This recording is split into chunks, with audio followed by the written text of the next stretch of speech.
नमस्कार, welcome to आनंदीज blog. चिवड्यासाठी कढीपत्ता खूप सारा आणला होता।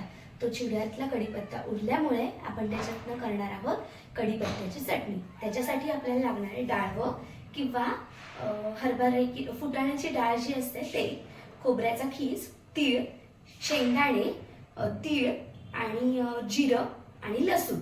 तर आपल्याला पहिल्यांदा थोडंसं तेल घ्यायचं आहे। थोड्याशा तेलामध्ये आपल्याला ह्यातले सगळे एक एक जिन्नस आपल्याला तळून घ्यायचे।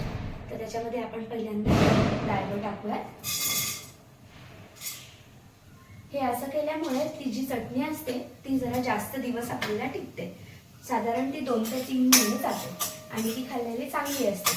आनंदी चटणी यूज होते कारण वरण भाताबरोबर तिला अशा काही गोष्टी खूप आवडतात।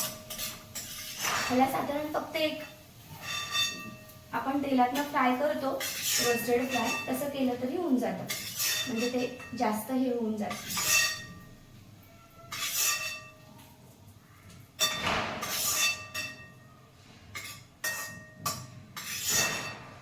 जेवढं तेल वापरलंय तेवढ्याच गोष्टींमध्ये आपल्याला त्या सगळ्या गोष्टी कंप्लीट करायच्या।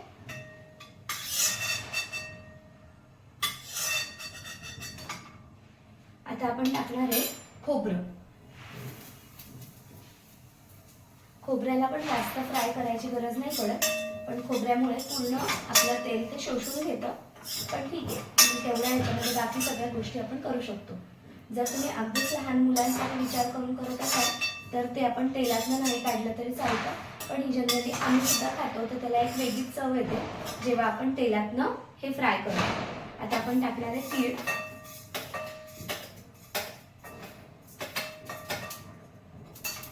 आणि आता आपण गॅस बंद केला तरी होतो, कारण बाकीच्या सगळ्या गोष्टी आपल्याला नुसत्या फ्राय करून घ्यायच्या।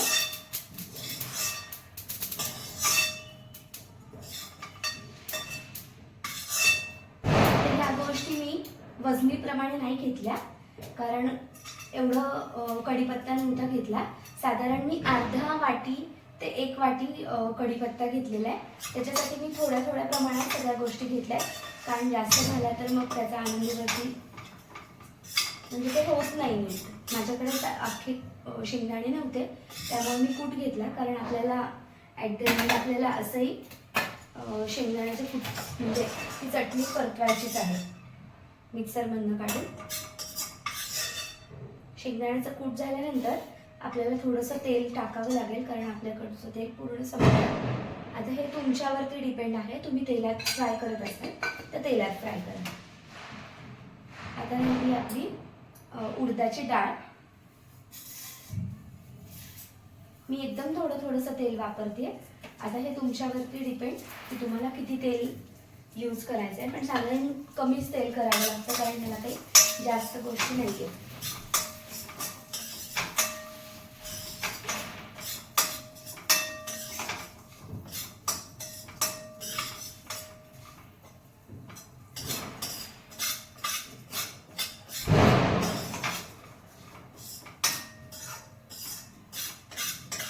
हे सगळं तुम्ही एकाच ह्याच्यात काढलं तरी चालतं, कारण आपल्याला ह्याचं मिक्सरमधनं सगळं एकसाथच काढायचं आहे।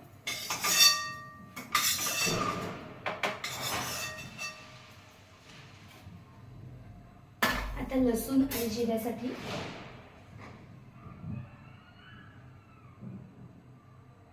त्याच तेलामध्ये आपण लसूण फ्राय करणार आहे। काही जणांना कच्चे लसूण आवडतात, त्यांनी कच्चे लसूण जरी यूज केले तरी काही हरकत नाही। सगळं जेणेकरून आपण जेव्हा फ्राय करतो तेव्हा ते थोडंसं टिकायला जास्त दिवस जातं।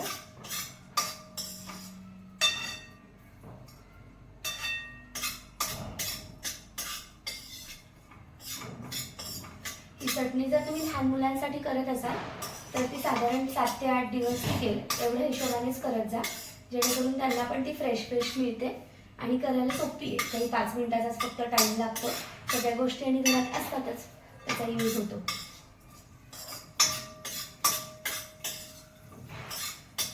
लसूण झालेले, आता त्यातच आपण जिरे टाकू।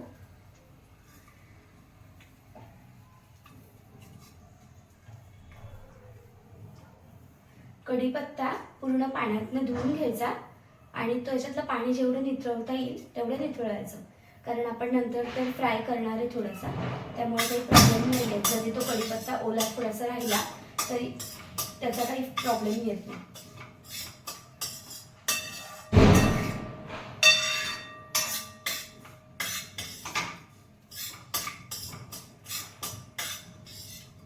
आपल्या ह्या सगळ्या गोष्टी आता एकदम फ्राय झालेल्या आहेत.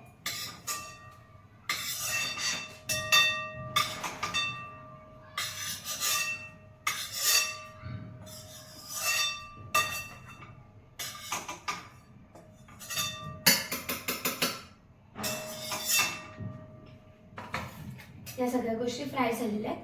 आता आपल्याला करायचा आहे कढीपत्ता फ्राय. तर आपल्याला त्याच्यासाठी आता गॅस थोडासा लागेल, नाहीतर आतापर्यंतच्या ह्याला स्टार्टिंगला फक्त मी गॅस चालू ठेवला, बाकी ह्याला काही गरज नाही पडली, कारण बाकीच्या गोष्टी तशा प्रमाणावर होतात. गॅस थोडासा लागलाय. गॅस लागल्यानंतर कढई एकदा गरम झाली की आपल्याला हे सगळं कढीपत्ता फ्राय करायचा. आणि तो फ्राय तोपर्यंत करायचा जोपर्यंत त्याचा असा क्रंची सारखा आवाज नाही येत.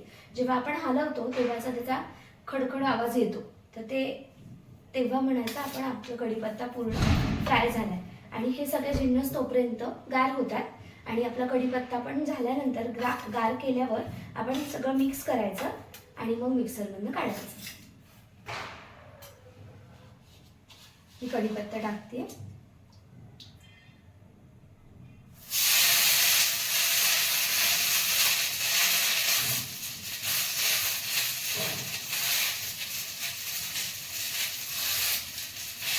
गॅस एकदम कमी करायचा आणि हे सगळे कढीपत्ता पूर्ण फ्राय करून घ्यायचा.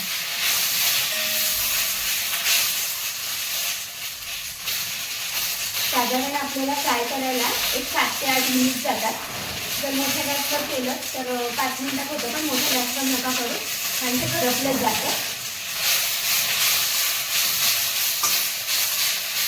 कढीपत्ता पूर्ण भाजून झालाय. त्याचा आवाज थोडासा क्रंची येतो. जेव्हा त्याचा आवाज असा येतो तेव्हा तुमचा कढीपत्ता पूर्ण भाजला असं समजायचं. आता आपण हे ज्याच्यात काढलं होतं त्याच्यातच तुम्ही काढून घेतलं. ती पानं पूर्ण सुकल्यासारखी येतात.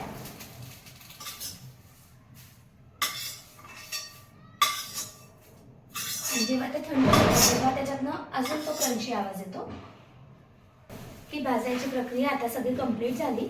कढीपत्ता वाळायला वेळ नाही लागत, तो पटकन सुकून जातो, त्यामुळे ह्याच्यामध्ये टाकला जातो. आता ह्याच्या आधी तर मी अशा कधी रेसिपीज नाही केल्या, पण जेव्हापासून आनंदी झाली तेव्हापासून तिला काहीतरी पौष्टिक खायला घालावं म्हणून मी अशा रेसिपीज ट्राय करत असते. आता ही कढीपत्त्याची रेसिपी तर खूप छान होते. ॲक्च्युली ती वरण भाताबरोबर खूप टेस्टी लागते, त्यामुळे आनंदीला ते खायला छान वाटतं. जी मुलं पोळीबरोबर भाजीबरोबर खाऊ शकतात त्यांना ते ही उत्तम स्रोत आहे. आता आपण पूर्वीच्या काळी जर पाहिलं तर चटण्या खूप खाल्ल्या जायच्या. तिळाची चटणी म्हणा, शेंगदाणे आणि लसणाची चटणी म्हणा. आता ह्याच्यामध्ये मी तीळ आत्ता ॲड केलेत, कारण आत्ता थंडीचा सीझन चालू होईल, तर तीळ खाल्ल्याने थोडीशी शरीरामध्ये गरमी राहते, त्यामुळे मी तीळ ॲड केलेले आहे. तुम्हाला जर त्याच्यामध्ये तीळ नसतील तर ते ऑप्शनल आहे, त्यामुळे तुम्ही ते टाकू शकता. आता हे सगळं जिन्नस आपण जर बारीक केलं तर एकदम पेस्टच्या रूपामध्ये करून घ्यायचं आणि ते आपण एखाद्या बंद झाकणाच्या डब्यामध्ये ठेवलं तर ते कमीत कमी 2 दिवस तर राहतं. आता मी ह्याच्यामध्ये 1 वाटीच कढीपत्ता घेतलेला आहे. तुम्हाला जर ते 15-20 दिवसांसाठी ठेवायचं असेल, मुलांसाठी करायचं नसेल, आपल्यासाठी करायचं असेल तर तुम्ही 2 वाटीची करू शकता. ती जवळपास महिनाभर आरामात जाते चटणी. आता हे मी मिक्सरमधनं काढून घेते